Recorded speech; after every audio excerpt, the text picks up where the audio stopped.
안녕하십니까. 만나서 반갑습니다. konnichiwa, ni hao, namaste, good morning, good afternoon, ladies and gentlemen.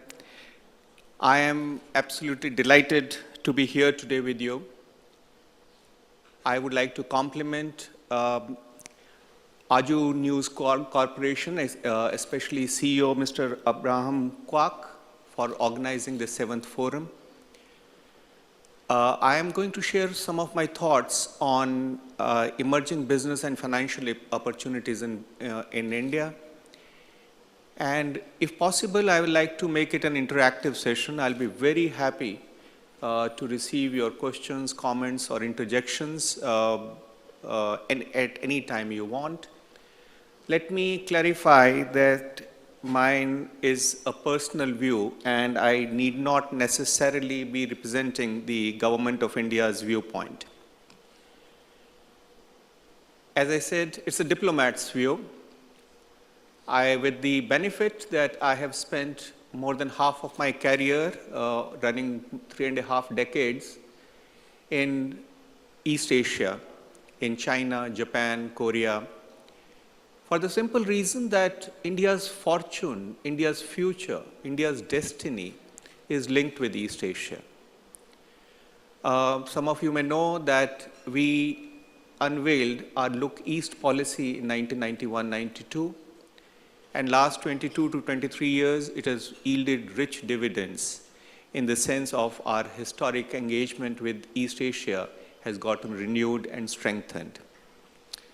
India, at least I consider to be an emerging market nation. There are people who have a different view, but for my purposes, I'm taking the perspective of India being an emerging market nation and a BRICS nation. Of late, BRICS have been very much in news. Many people have said, many experts have said that the era of BRICS may be over. I would beg to disagree. This is not the time or the opportunity for me to talk about BRICS, but I am very convinced, given the fact that from the time 20 years ago we talked about rise of the West, and now, last 20 years, we talk of the rise of the rest. Not just the rise of the rest. In fact, I am very convinced that the center of economic gravity is shifting to the East. It's the Asian century, it's the African century, and gradually, in my view, even the center of political gravity will start shifting to the East and to Asia in particular. It is quite significant. If you look at the economic growth curve of many of these countries, despite the blips, there are blips. 2013, 2014, 2012, there have been blips, but these are nothing more than blips. And according to the Asian Development Bank, the combined national wealth of countries like China, Japan, India, Korea, ASEAN is likely to exceed the combined national wealth of EU and USA within the next 18 years. I think this is very significant. And as significant is the fact that India is likely to become the 3rd largest economy in the world by 2030. Presently, we are the 3rd largest economy in Asia. Having said that, I would very much like to give you a perspective on how I see the world today. And I see that presently we are confronted by unprecedented economic and political challenges. The world is passing through a protracted, and that is the operative word, a long period of sluggish economic growth. And hence, there is turbulence in the markets, emerging markets, developed countries, and so on. And the resultant effect is, if you cast your eye around, you cast your vision around practically all countries in the world, you see 3 common features. Korea is an exception in some cases, but you look at fiscal deficit. One of my predecessors spoke of the fiscal deficits or the trade deficits that even a country like Japan is facing. India is facing fiscal deficits. USA is facing fiscal deficits. There are growing national debts. Now, this is a matter of grave concern. Although I was happy to see the new statistics from my Japanese colleague that the corporate debts in Japan are beginning to recede, but the national debt in Japan is now 200% of GDP. It is 100% of GDP in USA, $17 trillion. It is about 46% in India alone. So you see there is a growing tendency of national debts, and then there is the currency depreciation almost across the board. Now, these are the factors that one has to take into account. I don't see these factors disappearing in a hurry. And then, interestingly, and not so surprisingly, the era of globalization is almost over. Some 20 years ago, we were told, we were preached the mantra of globalization. We were told that, guys, look at globalization. Globalization is the best. And now we are suddenly told, oops, globalization is not the thing. And we all see there is a tendency towards anti-globalization. The protectionist walls are going up. And especially from my perspective, and because in one of India's strengths is the services sector, we find that there are increasing barriers on movement of people. So these are some of and not only that, I have to point out the challenge that the world is facing, including even China, of an aging population and an inverting pyramid. Till about 20 years ago, there used to be 6 working people for 1 non-working person. That was the pyramid. And the pyramid is already getting cylindrical. And from getting cylindrical, it may already be reversing. Look at these statistics. By 2020, the average age in Europe will be 49 years. Average age in China will be 37 years. We are fortunate in India that the average age in India will be 29 years. But this demographic challenge is a ticking time bomb for practically every country. There has always been a challenge of a digital divide, but today the challenge is getting accentuated.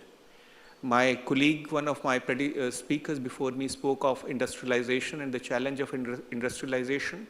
When you read, you find that in the middle of 19th century, when industrialization began to happen, there were protests because machines were replacing human beings. But today, we are talking of a knowledge economy, and there are the intelligent workers, the I workers, and a large number of section of the population is facing redundancies. And despite retooling, I would think that there will be a huge challenge. And the growing unemployment has acquired such a proportion, such a dimension amongst youth that it is frightening. There are certain countries in the world today which have a youth unemployment of 70%. Europe in some countries has a youth unemployment of 50%. So that are the kind of challenges, or that are the kind of headwinds, economic headwinds that we are facing. But if you look at the political and security headwinds, some of which I have listed out here, including the stress, the challenge, the pressures on the existing security frameworks, emergence of new and assertive power centers. Are we looking at a new Cold War? If you look at Ukraine, look at other places, Syria, are we looking at a new Cold War? Spread of weapons of mass destruction, etc., etc. Again, I'm not going to dwell on that, but suffice it to say that we are looking at 2 parallel dynamics. We are looking at shift of center of economic gravity to Asia, but we are also looking at huge economic and political challenges. And this is the background in which I would like to talk about India. I would like to talk of India-Korea relations. India, many of you know, is already a 1.76 trillion economy. In terms of purchasing PPP, purchasing power parity, we are looking at about 5 trillion. Last 20 years, if you leave out the last 2 years, last 20 years our economy has grown at an average rate of 6%, the last 10 years at about 7.9%.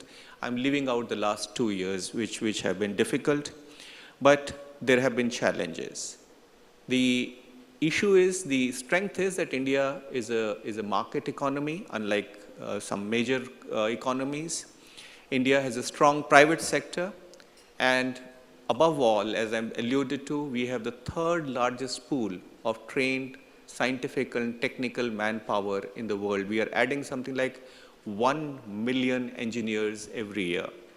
I don't know how many of you know, the other day I was told by friends in Samsung that Samsung has 54,000 engineers the world over. Of the 54,000 engineers that Samsung has, 12,000 are Indians who are working along with Samsung in India, in Korea, at other places, doing cutting-edge research and development, developing the best of products. One of our demographic strengths is a very young and aspirational population with a median age, whereas the concentration of the population is just 27 years, and this is growing. But the challenge is that we need to create 6 to 7 to 8 million jobs every year for our youth. So that is a big challenge. We are fortunate that national saving rate continues to be robust, anything between 28 to 32%, which is then invested into the economy. The foreign direct investment flows are quite healthy. The foreign exchange reserves continue to be all right. We would like to build them more, but we are in the vicinity of $300 billion, and the inflation is generally at single digit. Also, we have a large Indian diaspora, which is about 26-27 million people right now, including, I don't know how many of you know that we have about 3.5 million people in USA of Indian origin, which is the richest diaspora in the world. So the advantage of that is the world's largest inward remittances of about $70 billion a year.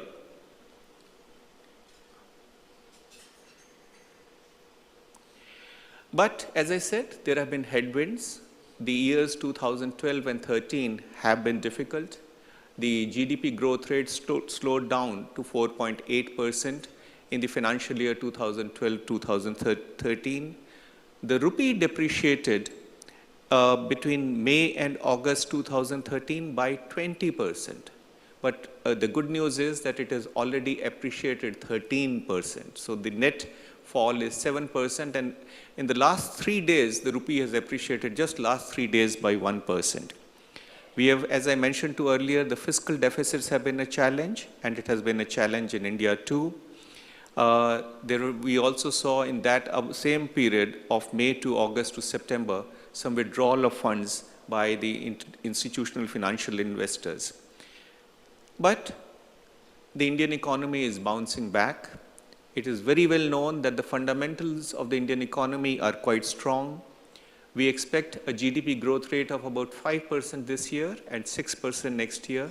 Not very good. Remember that between the period 2002 to 2012, the Indian economy grew at 8%, and we are quite confident that we will regain that GDP growth rate.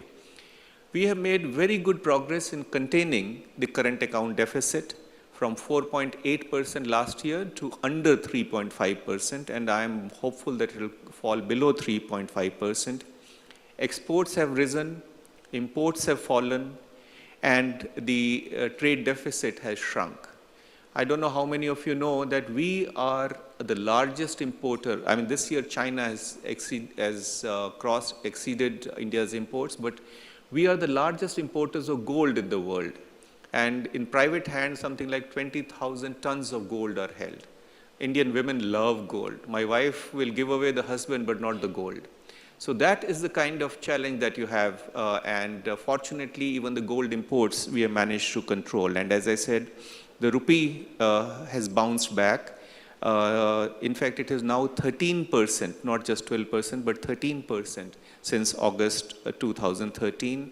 We have successfully managed to reduce subsidies and increase petroleum prices. Very quickly then, what are the emerging business and financial opportunities for friends in Korea in particular? One, I would like to point out that we have a huge market. By 2030, 2028, we will have the largest market of middle class comprising 600 million people in the world. Already we have a middle class which is 250 million, educated, aspirational, well-informed, and having a demand for an array of quality goods, a lot of which we import, and a lot of which we import from Korea.